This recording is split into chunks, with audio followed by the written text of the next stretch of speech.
Halo, saya Michelle dari SMA 3 IPA dan hari ini saya akan membahas tentang usaha produk peralatan teknologi terapan.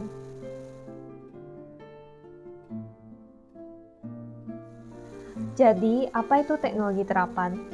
Teknologi terapan adalah teknologi yang diterapkan dalam kehidupan sehari-hari untuk membantu aktivitas manusia. Contohnya seperti mesin cuci untuk mencuci baju, hair dryer untuk mengeringkan rambut, dan lain sebagainya.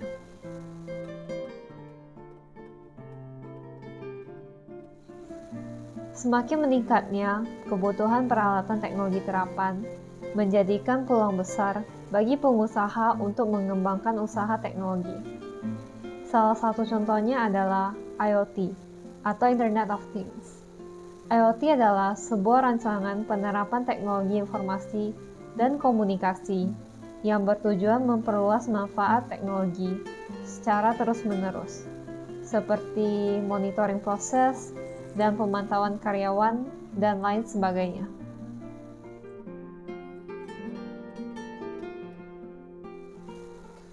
Manfaat teknologi terapan. Peralatan teknologi terapan memiliki banyak manfaat, yaitu memudahkan pengusaha dalam memproduksi barang, meningkatkan hasil panen, menghemat biaya produksi, meningkatkan efisiensi produk, dan meningkatkan keuntungan perusahaan.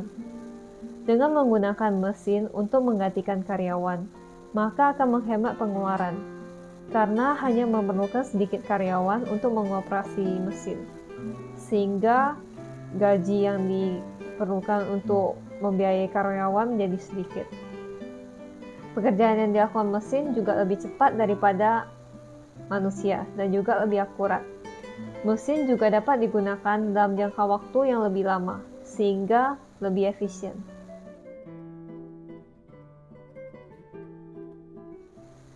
Macam-macam teknologi terapan di berbagai bidang. Yang pertama, di bidang pertanian ada mesin pembajak sawah. Yang kedua, di bidang perkebunan ada robot penyerbuk buah dan sayuran. Yang ketiga, bidang perikanan, alat sirkulasi udara di akuarium untuk menyuplai oksigen. Yang keempat, bidang peternakan, mesin penyedot susu sapi yang hasilnya nanti akan diolah agar bisa dikonsumsi. Yang kelima, bidang transportasi ada sepeda motor, mobil. Sekarang juga ada mobil listrik yang menggunakan listrik sehingga tidak memerlukan minyak sebagai bahan bakarnya.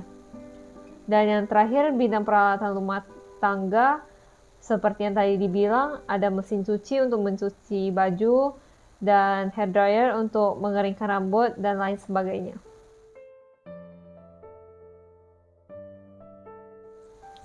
Perencanaan usaha peralatan teknologi terapan.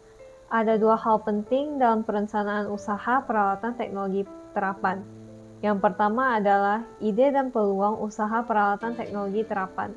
Dan yang kedua adalah sumber dana yang dibutuhkan. Yang pertama, ide dan peluang usaha peralatan teknologi terapan.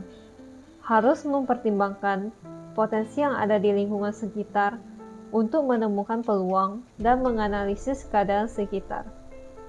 Yang kedua, sumber dana yang dibutuhkan. Unsur-unsur yang dibutuhkan antara lain man atau tenaga kerja, money atau modal, materials atau bahan baku atau alat, machines atau mesin, methods atau metode, dan market atau pemasaran.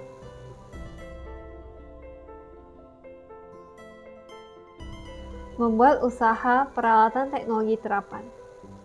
Ada 4 tahap membuat usaha peralatan teknologi terapan. Yang pertama adalah perencanaan membuat usaha peralatan teknologi terapan. Ada beberapa faktor yang mempengaruhi perencanaan usaha teknologi terapan.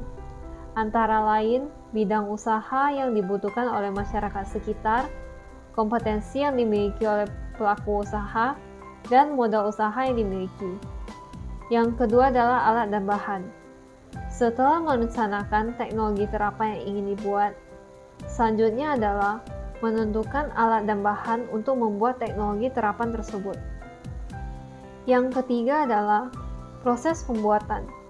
Dalam langkah ini, ada rangkaian tahap dan langkah-langkah yang dilakukan untuk membuat produk hingga jadi. Dan yang terakhir adalah penentuan harga jual. Dalam menentukan harga jual, harus mempertimbangkan beberapa faktor, seperti modal dan biaya produksi. Harga jual tidak boleh lebih tinggi daripada produk serupa, kecuali memang memiliki kelebihan tersendiri, dan juga tidak terlalu murah agar tidak rugi.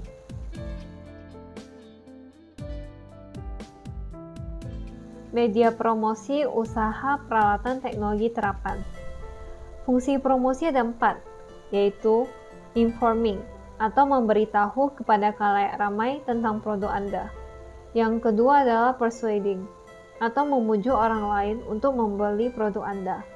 Yang ketiga adalah adding value atau menambah nilai agar konsumen melihat keunggulan produk Anda. Dan yang keempat adalah assisting atau mendampingi usaha-usaha lain dalam perusahaan.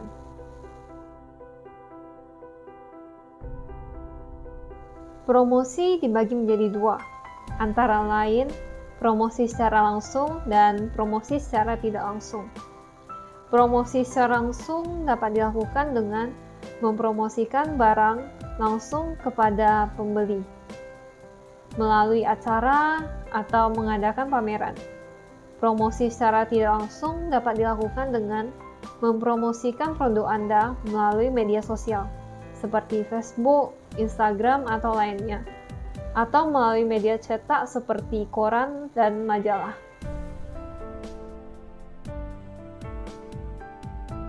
Sistem konsinyasi produk usaha peralatan teknologi terapan. Sistem konsinyasi adalah menitipkan barang dagangan kita kepada toko atau distributor untuk membantu kita menjualkannya kepada pembeli. Sistem konsinyasi memiliki kelebihan dan kekurangan.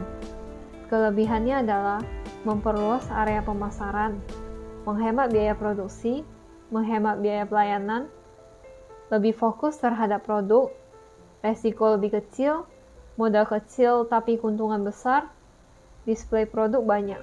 Dan kekurangannya adalah terdapat resiko kerugian, promosi tidak sesuai harapan, dan uang tidak langsung diterima oleh produk usaha.